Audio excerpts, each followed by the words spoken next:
This is the Brandon Smith Show, and I'm your host, Brandon Smith, and the entire purpose of the show is one singular thing, and that's to help you live a life that much more free from dysfunction.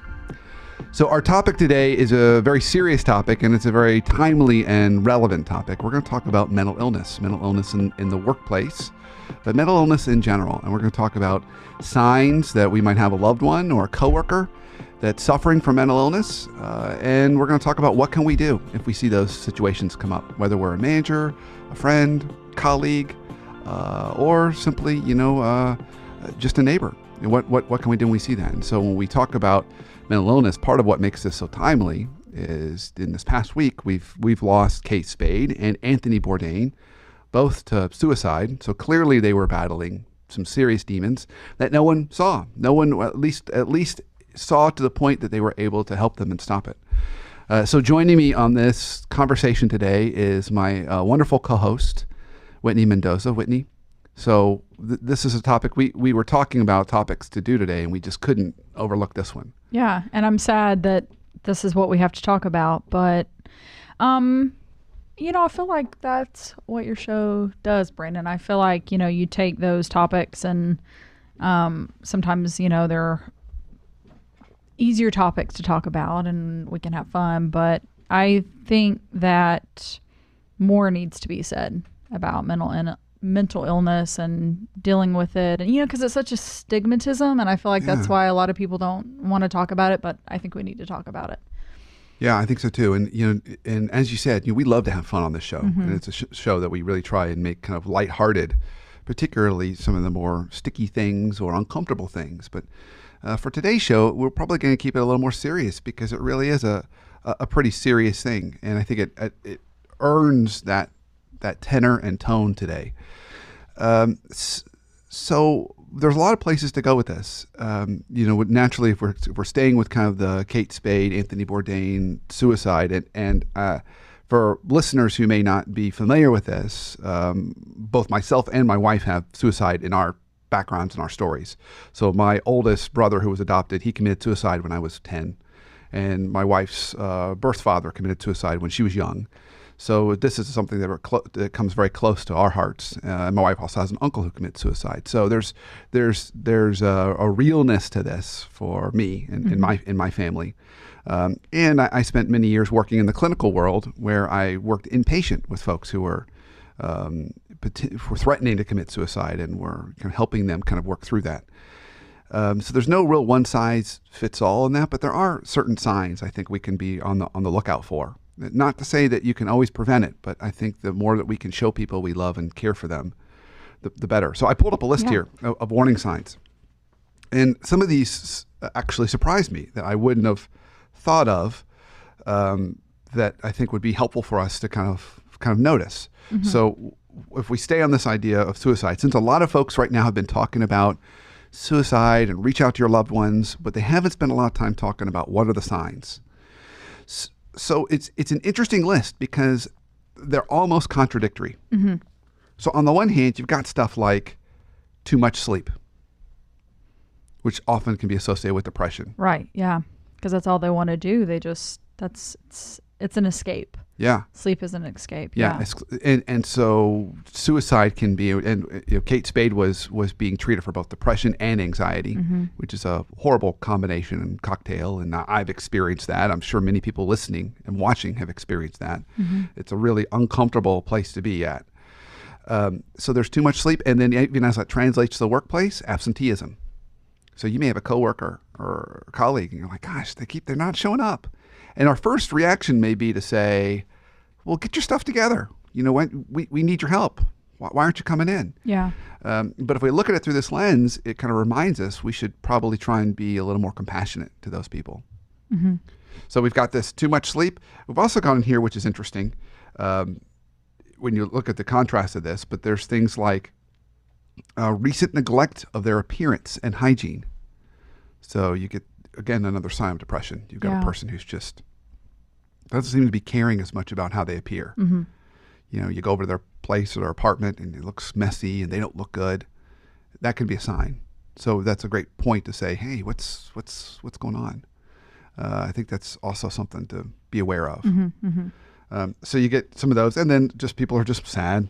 The way they've have it phrased here is morosely sad, depressed, Wow. hopeless, or lacking energy. So just kind of a general lethargy or being lethargic, which is also possible signs of, at least depression at a minimum. Yeah. So I have a question about one because something that I read not too long ago, talking about opposites, I've also seen where if someone's experiencing these, but then all of a sudden they're happy again, that can be a sign because they've made up in their mind that they're going to commit suicide, and it's almost like a release for them because they feel like, okay, now I've got to get my things in order because I'm going to do this, and then soon I'm going to be out of this totally right pain that I'm in. Totally right. So then if you flip on the other side of this, you'll see like things like too little sleep. So we've already talked about too much sleep. It could be too little sleep. Cleaning and tidying a room far more than usual. And then, of course, that kind of euphoria, kind of excitement. And the way you'll know that is potentially preparation for suicide is if that person is either giving you gifts, like things that were very personal to them, like something that was like a treasure for them, and they give it to you. It's almost like they want to give away their treasures before they go. And or say something to you that's like a big, profound kind of statement, like, "Oh, I want to apologize for the thing I did to you 5 years ago."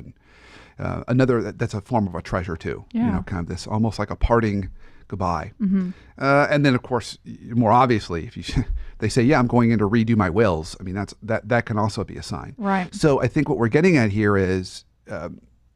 Leading up to it, it's not like you see this person go down, down, down, down. It's really, you have to watch the whole arc. Do they go down and then all of a sudden this kind of euphoric thing? That might be a sign that you want to either call for help or even spend some extra time with them and try and learn what's going on. And so, yeah, I mean, it's not an easy thing to see because it manifests itself in different people, just like grief does. They often talk about the stages of grief. Some people can be very sad. Some people can negotiate. Some people can be excited. You can see all those things leading up to suicide. Now, one more important thing that has got people baffled from the news outlets and just general populace is they say, "Gosh, Kate Spade, Anthony Bourdain, on top of the world. Yeah. All this money, all this fame. Why on earth would they ever commit suicide?"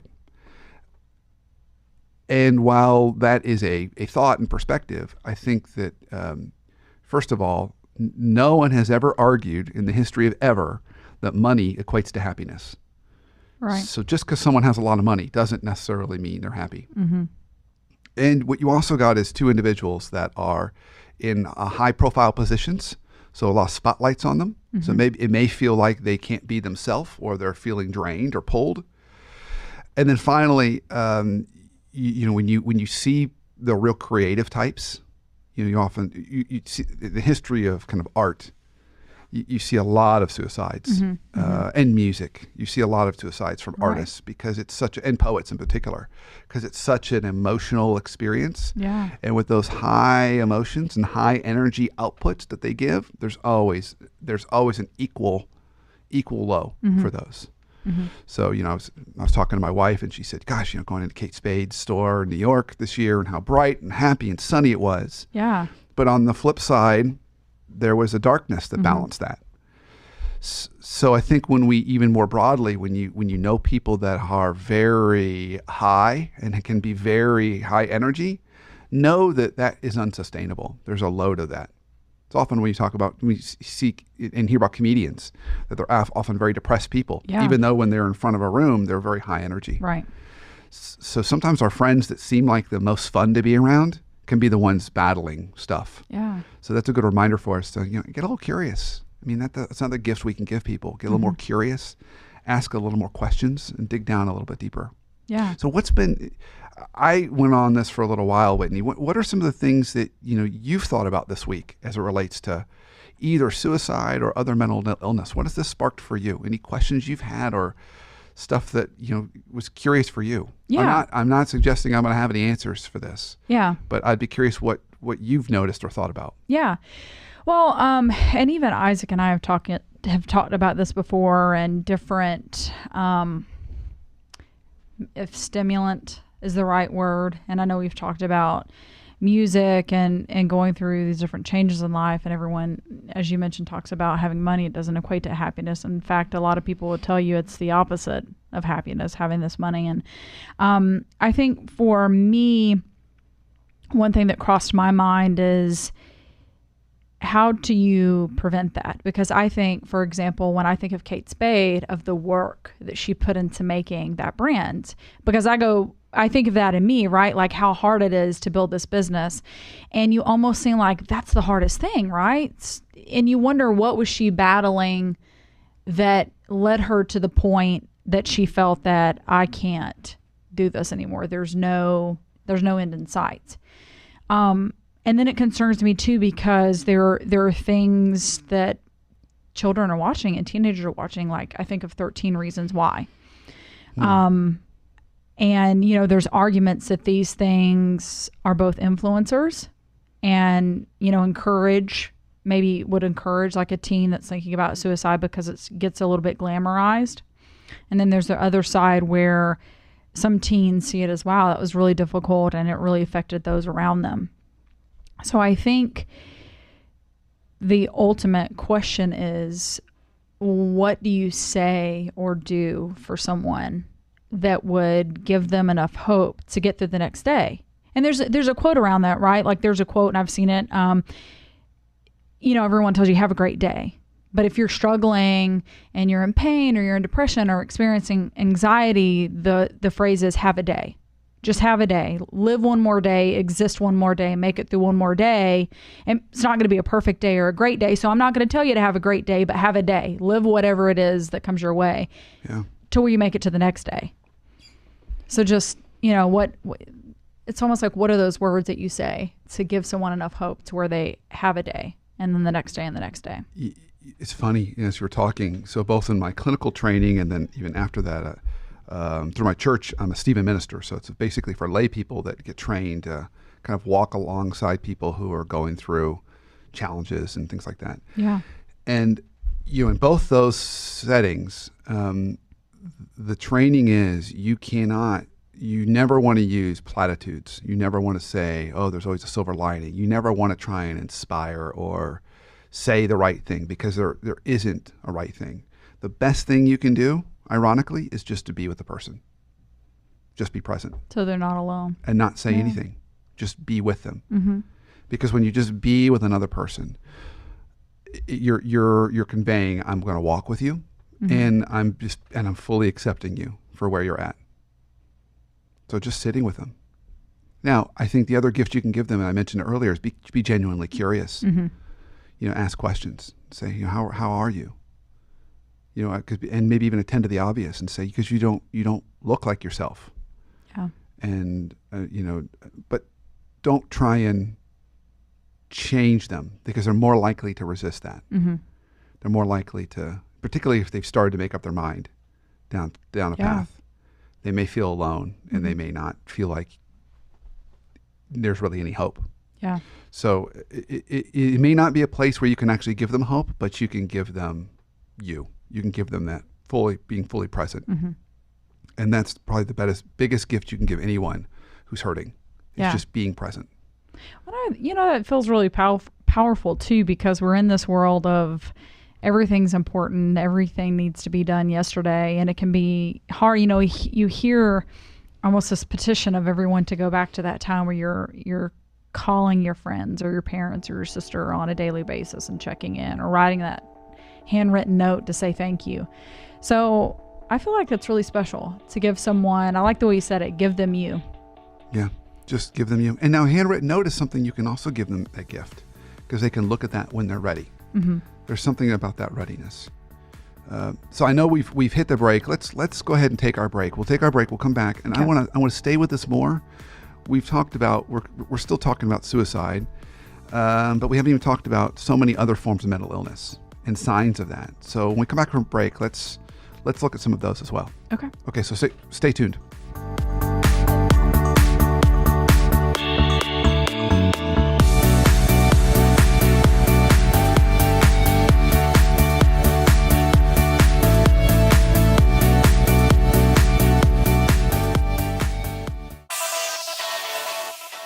Hey everyone, this is Brandon. I hope your 2018 is everything you'd hoped it would be. That said, we could all use a tune-up. Go to my site, theworkplacetherapist.com, www.theworkplacetherapist, all one word, .com, for a library of resources for you. You can find past shows, blog posts on navigating workplace dysfunction, and even my TED Talk on the contagiousness of emotions in the workplace. And that's not all.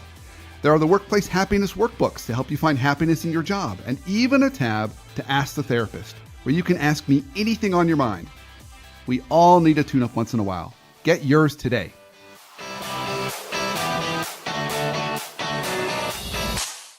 Welcome back to the Brandon Smith Show. I'm your host, Brandon Smith, and of course today we're talking about a very delicate but important and timely topic. We're talking about mental illness. Not only what can we do with our loved ones, but also coworkers, friends, neighbors. And so earlier before break, we were talking about, Whitney and I were talking about suicide and the tragic deaths of Anthony Bourdain and Kate Spade. And we were talking about what are some of those things that we can do when we see that in others. Yeah. And as we moved into break, our conversation started to continue. And Isaac, I know there were some things that you had on your mind that you wanted to bring into this conversation. We're in a minute, we're going to move to talk about bipolar disorder. I think that's another common mental illness that's poorly understood, that there's room for us to talk about.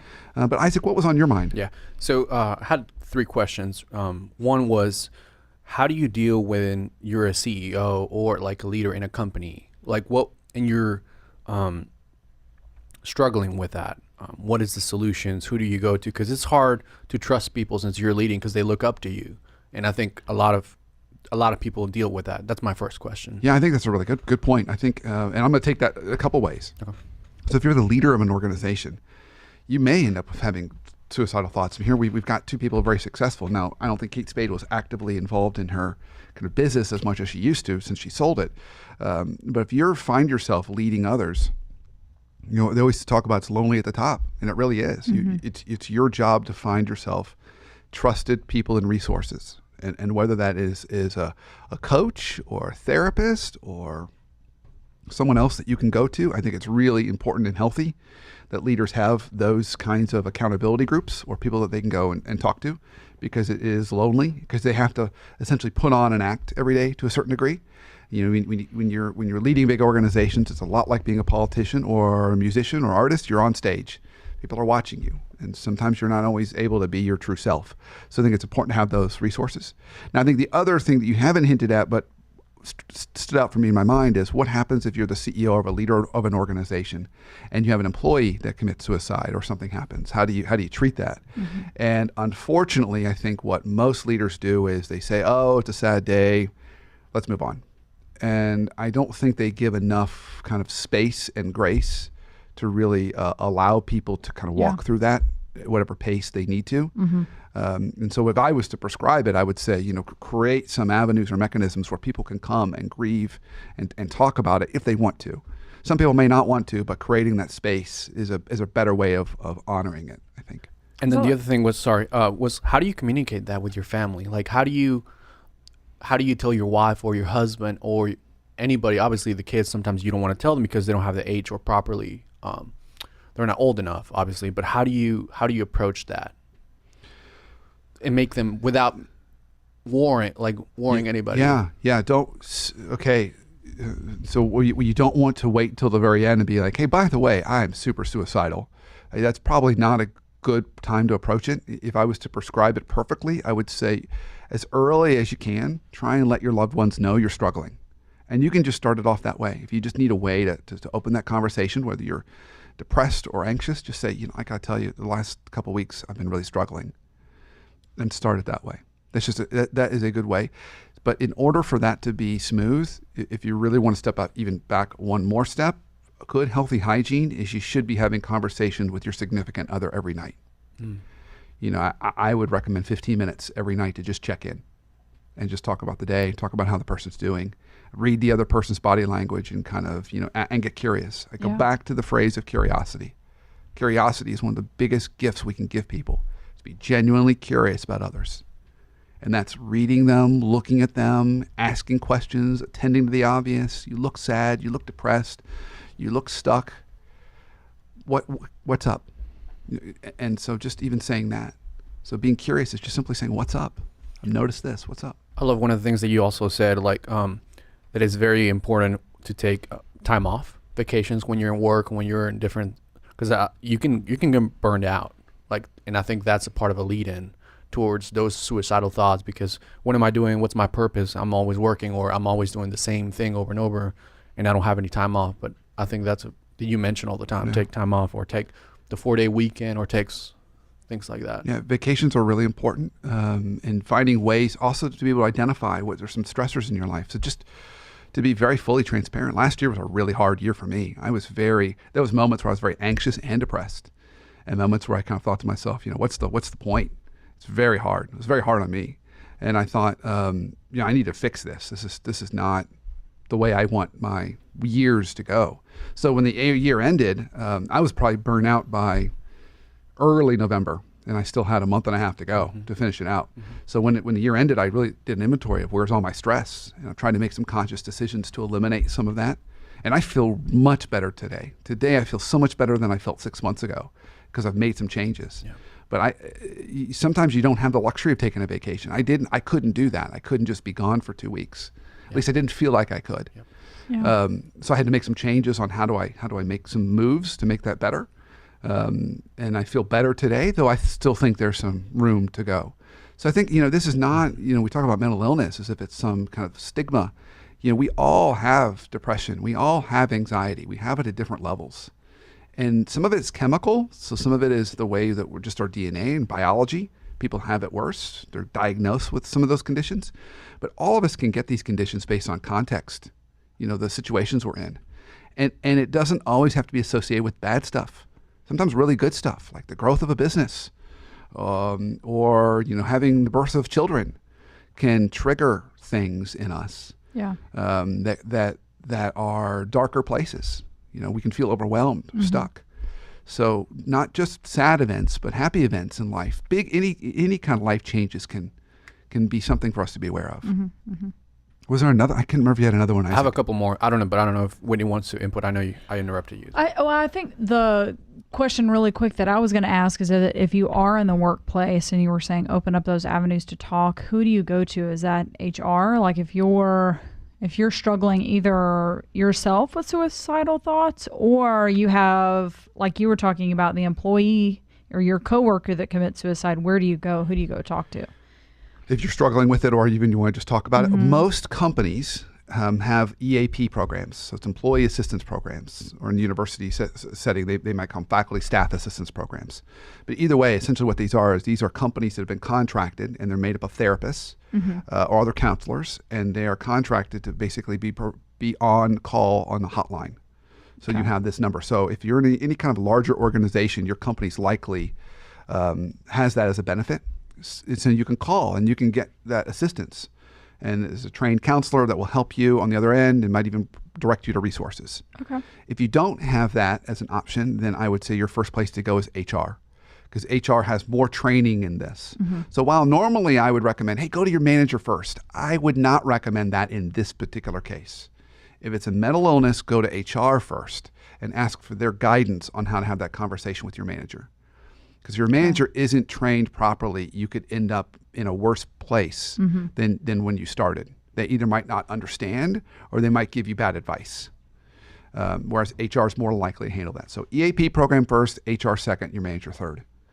But if you don't have HR or EAP, then go to kind of your manager if you have to. And hopefully they'll have a level of training and preparedness for this. Yeah. What about for high-performing teams? How do you, as if your team member is dealing with that? I know you touched a little bit about it, but like there are really high-performing teams that they deal with a lot of stress and a lot of things. How do you deal as a team member and as the person suffering with that? I think with all high-performing teams, anything that's high-performing like that, you need to provide rest to recharge. So you can't be operating on kind of all night, no sleep and all-nighters and deadlines all the time. That will trigger that. What that'll do is that will weaken your emotional state. You won't have the rest you need, and it can make you more susceptible to depression and anxiety, just like you would be to the cold or any kind of flu or virus. So I think you want to make sure you're balancing it. It's interesting, we talk about sleep being so important. If you really want one metric to identify, is this person suffering from mental illness? Sleep is a great indicator.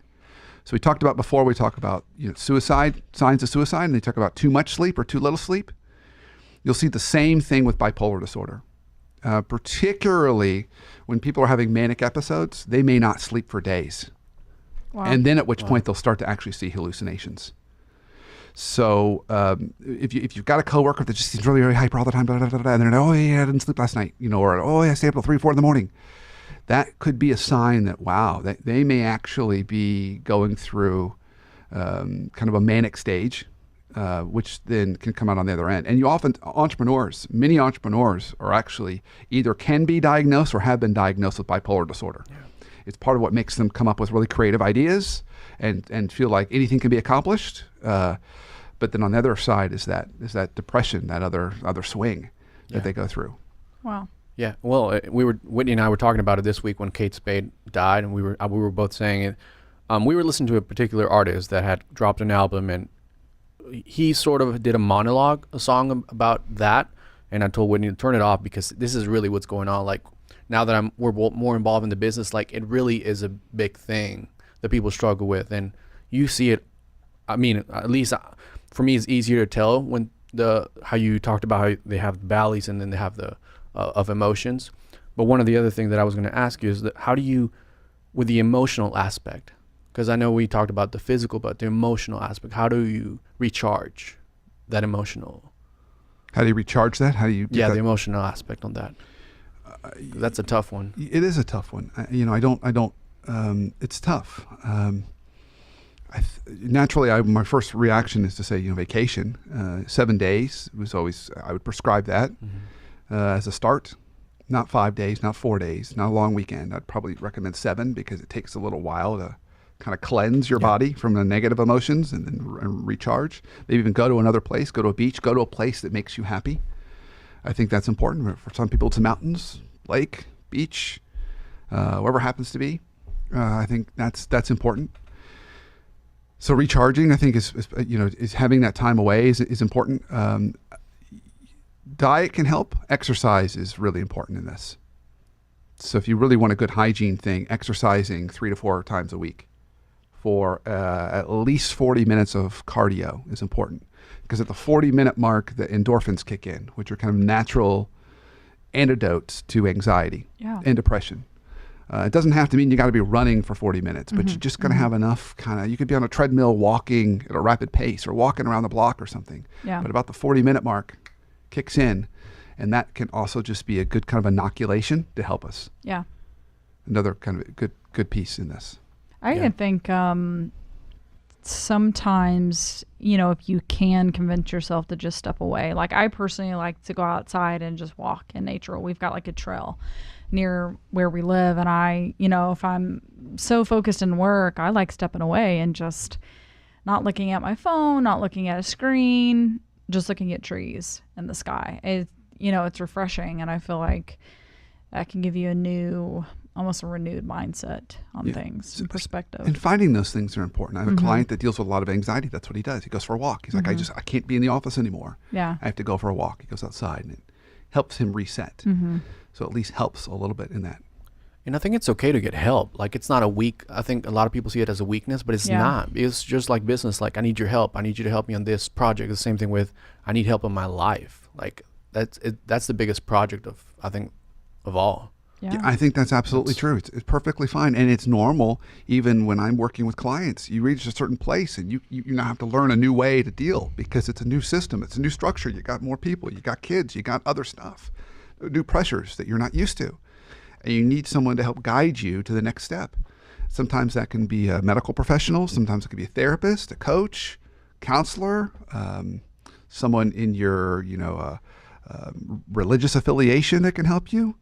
But just having an extra person to give you that care and attention and kind of help you. And you're right, it's not a stigma. It's particularly in some things, suicide's a little trickier because It can come from lots of different things. It's not something you necessarily treat. You don't say this person's being diagnosed with suicidal tendencies, so we're going to treat them with this medication. It's typically other things, anxiety, depression, bipolar disorder, other things that can lead to the choice to make suicide. But when you're thinking about things like bipolar disorder, a lot of the stuff can be treated with medication. Yep. And so when I worked in clinical days, you have someone who's coming in a very manic place, and after a few weeks of kind of stabilizing their meds, they are in a just normal place like everybody else. And then they're ready to go, and they're saying, "Thank you very much." And he said, "This is wonderful. I feel reset.